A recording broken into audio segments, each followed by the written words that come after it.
নমস্কার, Bengali scholar maker YouTube চ্যানেলের আরও একটি নতুন আলোচনায় তোমাদের সকলকে স্বাগত জানাচ্ছি। যারা বিহার স্টেটের প্রস্তুতি নিচ্ছ তাদের জন্য আজকে এই আলোচনাটা বিশেষ করে নিয়ে আসা হয়েছে এবং ধীরে ধীরে চেষ্টা করা হচ্ছে বিহার স্টেটের সিলেবাস অনুযায়ী এই ইউটিউবে ভিডিওগুলো আনার। যারা আমাদের সঙ্গে যুক্ত হয়ে আছো তারা আশা করছি যে এই ভিডিওগুলি থেকে উপকৃত হচ্ছ এবং আমি নানা রকম কমেন্ট তোমাদের পেয়েছি আমাদের কোর্সে ভর্তি হওয়ার জন্য। আসলে এই বিষয়ে আমি দুঃখ প্রকাশ করছি, কারণ আমাদের পুরো কোর্সটার যে ভ্যালিডিটি ছিল সেটা অনেক দিন আগেই শুরু হয়ে গেছিলো বলে আমরা আর নতুন করে কাউকে কোর্সে ভর্তি নিতে পারছি না। এবার বিষয়টা হচ্ছে যে আজকে যে ঘরে বাইরে উপন্যাস নিয়ে আমরা আলোচনা করব সেখানে কিছু গুরুত্বপূর্ণ তথ্যকোষ আমি যেভাবে ভিডিও আনি তোমাদের সামনে তোমরা প্রত্যেকেই জানো। তাহলে চলো ভূমিকায় বেশি কথা না বলে শুরু করি আজকের আলোচনা, যেখানে গুরুত্বপূর্ণ তথ্যকোষে দেখা যাচ্ছে যে ঘরে বাইরে উপন্যাসটি প্রকাশকাল আগস্ট 1916, অর্থাৎ বঙ্গাব্দ যদি হিসাব করি তাহলে শ্রাবণ 1323 বঙ্গাব্দ। উপন্যাসটি সবুজপত্র পত্রিকায় প্রকাশিত হয়েছিল 1322 সালের বৈশাখ থেকে ফাল্গুন মাসের কিস্তিতে প্রকাশিত হয়েছিল, তার ধারাবাহিক আমরা বলতে পারি। ঘরে বাইরে উপন্যাসের পরিচ্ছেদ সংখ্যা 18। এবার 18 পরিচ্ছেদ সংখ্যা কীভাবে বিশ্লেষিত হয়েছে? বিমলার আত্মকথা, প্রত্যেকটা এই পরিচ্ছেদে আত্মকথা দিয়ে দেওয়া আছে। যারা ঘরে বাইরে উপন্যাস পড়েছো তারা অবশ্যই জানো।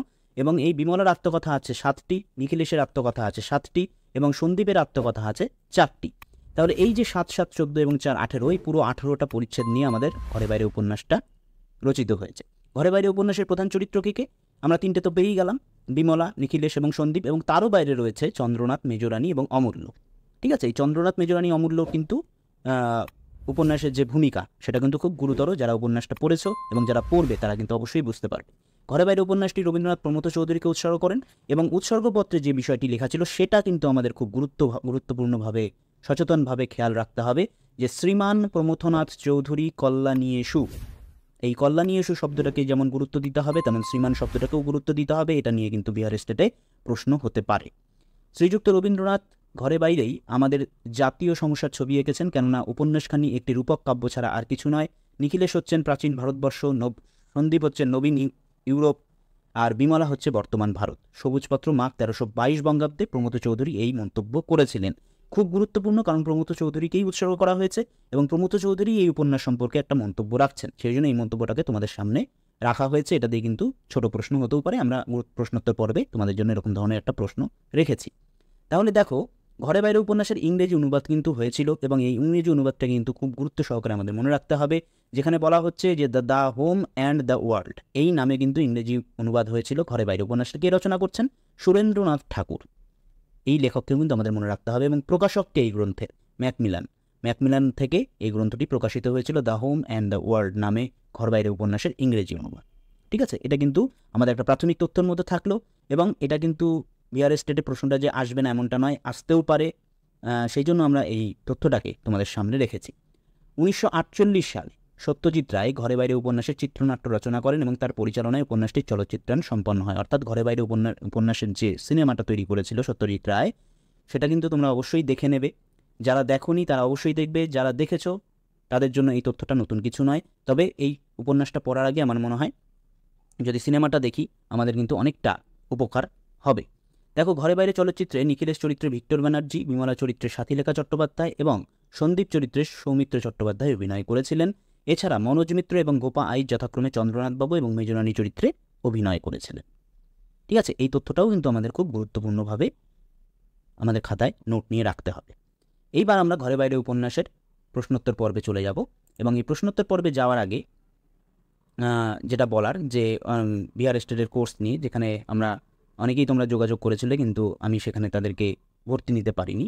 তবে যারা পিএসসির জন্য ভর্তি হতে চাইছো, WBPSCর যে অ্যাসিস্ট্যান্ট টিচার সেই পরীক্ষার জন্য প্রস্তুতি নিতে চাইছো, তাদের কোর্স কিন্তু সেই কোর্সটা আমাদের শুরু হয়ে গেছে এবং সেই কোর্সে তোমরা ভর্তি হতে পারো অনায়াসেই।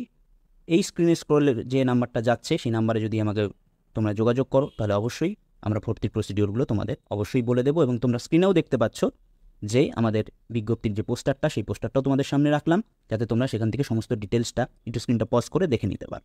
তাহলে চলো ঘরে বাইরে প্রশ্নোত্তর পর্বে, যেখানে প্রথমেই যে তোমাদের জন্য প্রশ্নটা রাখা হয়েছে, ঘরে বাইরে উপন্যাসে বিমলা, নিখিলেশ, সন্দীপের আত্মকথার ক্রম হল। এবার ক্রমটা আমি আগেই বলেছিলাম যে কি 7-7-4, তাহলে সঠিক উত্তর হয়ে যাচ্ছে 7-7-4, অর্থাৎ বিমলা 7, নিখিলেশ 7 আর সন্দীপ হচ্ছে 4। নিখিলেশের মাস্টারমশাই হলেন শিবনাথবাবু, শিবদাসবাবু, চন্দ্রনাথবাবু। উপরোক্তগুলোর মধ্যে একের থেকে অধিক উপরের কোনোটিই নয়। সঠিক উত্তর চন্দ্রনাথবাবু। তৃতীয় প্রশ্ন, ঘরে বাইরে উপন্যাসটি যিনি রূপক কাব্য বলে অভিহিত করেন। একটু আগেই আমরা প্রমথ চৌধুরীর মন্তব্যের মধ্যে জানতে পারলাম তিনি ঘরে বাইরে উপন্যাসটিকে রূপক কাব্য বলে অভিহিত করেছেন। তাহলে সঠিক উত্তর হয়ে যাচ্ছে প্রমথ চৌধুরী। 4 নম্বর প্রশ্ন, ঘরে বাইরে উপন্যাসের চলচ্চিত্রায়নে চন্দ্রবাবুর ভূমিকা অভিনয় করেন কে? আমি কিন্তু এই তথ্যটাও তোমাদের সামনে রেখেছিলাম এবং সেই অনুযায়ী চন্দ্রনাথবাবুর চরিত্রে অভিনয় করেছিলেন মনোজ মিত্র। 5 নম্বর প্রশ্ন, বিমলার শিক্ষক ও সঙ্গিনী রূপে নিখিলেশ যাকে নিযুক্ত করেন? মিস গিলবি। বিমলার দিদি শাশুড়ির বিয়ে হয়েছিল যত বছর বয়সে? 7 বছর বয়সে। 7 নম্বর প্রশ্নে চলে যাচ্ছি, ঘরে বাইরে উপন্যাসে মেজরানির নাম কি? অন্নপূর্ণা।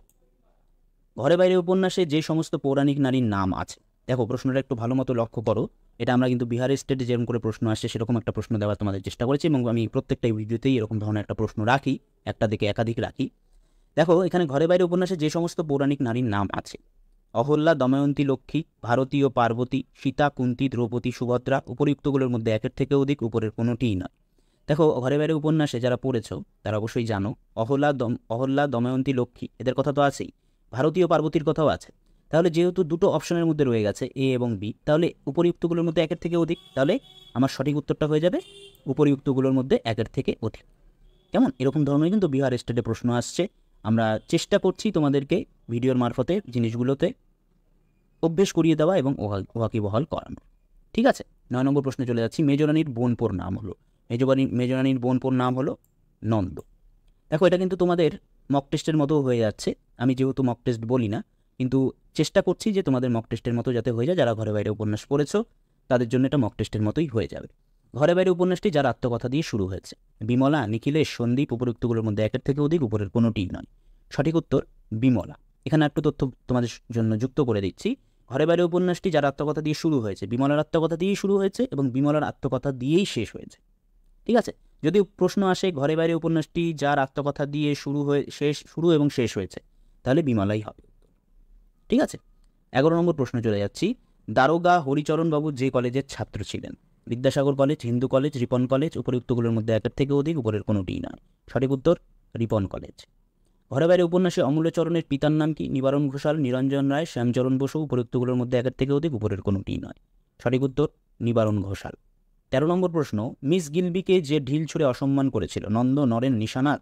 উপরিউক্তগুলোর মধ্যে একের থেকে অধিক উপরের কোনোটিই নয়। সঠিক উত্তর নন্দ।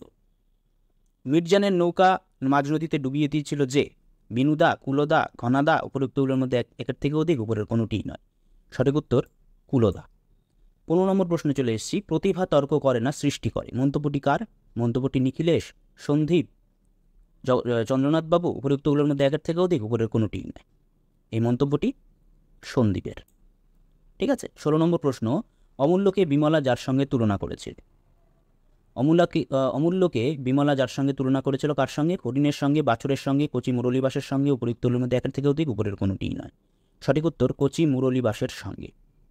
ঠিক আছে, সেই জন্য আমি এই প্রশ্নগুলো দিয়ে তোমাদের বোঝাতে চাইছি এটাই, যে কতটা খুঁটিয়ে আমাদের ঘরে বাইরের উপন্যাসটা পড়তে হবে এবং তার ওপর বেস করে কিন্তু আমাদের এই উত্তরগুলো সঠিক করতেই হবে।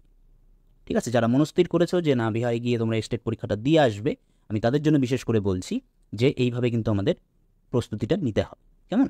17 নম্বর প্রশ্ন, সন্দীপের মতে কাপুরুষের রিপু হলো? লোভ, মোহ, ক্রোধ। উপরিউক্তগুলোর মধ্যে একের থেকে অধিক উপরের কোনোটিই নয়। প্রশ্নটা ভালো মতো যদি পড়ো আর যারা উপন্যাসটা পড়েছো তাদের মতে এই প্রশ্নটার উত্তরটা দেওয়া সঠিক হবে, কারণ এখানে কিন্তু সন্দীপের মতে কাপুরুষের রিপু হলো লোভ এবং মোহ। যেহেতু দুটো অপশনের মধ্যে আছে সেই জন্য কী হবে উত্তরটা? উপরিউক্তগুলোর মধ্যে একের থেকে অধিক। তাহলে আমাদের সঠিক উত্তর হয়ে যাচ্ছে ডি। ঠিক আছে, ঘরে বাইরে উপন্যাসে হিন্দু মুসলমানের দাঙ্গায় আহত নিখিলেশের চিকিৎসা করেন যিনি? Naren doctor, Satish doctor, Mathur doctor. উপরিউক্তগুলোর মধ্যে একের থেকে অধিক উপরের কোনোটিই নয়। সঠিক উত্তর হয়ে যাচ্ছে মথুর ডাক্তার। 19 নম্বর প্রশ্ন, ঘরে বাইরে উপন্যাসে পঞ্চু যে জমিদারের প্রজা? মহেশ মণ্ডল, হরিশকুণ্ডু, সতীশকুণ্ডু। উপরিউক্তগুলোর মধ্যে একের থেকে অধিক উপরের কোনোটিই নয়। সঠিক উত্তর হরিশকুণ্ডু।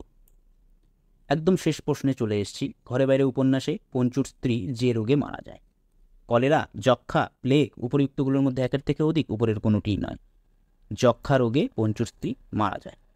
ঠিক আছে, তাহলে তোমাদেরকে এই যে প্রশ্নের গুচ্ছগুলো আমরা রাখলাম, 20টা প্রশ্নের যে আমাদের তথ্য সম্বলিত যে ভিডিওটা, এই ভিডিওর মধ্যে থেকে আমি একটাই জিনিস তোমাদেরকে বারবার করে বোঝাতে চাইছি যে কতটা গভীরে এবং কতটা সচেতনভাবে আমাদের পড়তে হবে, তাহলে এই ছোটো ছোটো তথ্যগুলো দিয়ে কিন্তু প্রশ্নের উত্তরগুলো আমরা সঠিক করতে পারব। যদি এই ভিডিওটি থেকে তোমরা সামান্যতম উপকার পাও তাহলে অবশ্যই আমাদের চ্যানেলের সঙ্গে যুক্ত হও, এবং আমাদের চ্যানেলের সঙ্গে যুক্ত হয়ে তোমাকে আমি যেভাবে তোমাদেরকে গাইড করতে চাইছি সেই গাইড করার সুযোগটা আমাকে নিশ্চয়ই করে দেবে, এইটুকু বিশ্বাস রাখছি। এবং অবশ্যই চ্যানেলটি লাইক করে আমার উৎসাহটা বাড়াবে এবং প্রচুর পরিমাণে তোমাদের বন্ধুদের সঙ্গে এই ভিডিওটি শেয়ার করো, যাতে তারাও এই বিষয়গুলো জানতে পারে এবং আমাদের পরিবারের সঙ্গে যুক্ত হতে পারে। এইভাবেই পড়াশোনায় থাকো। এরকমই আলোচনা নিয়ে পরের কোনো ভিডিওতে দেখা হবে। ততক্ষণ ভালো থেকো, পড়াশোনায় থেকো, সুস্থ থেকো।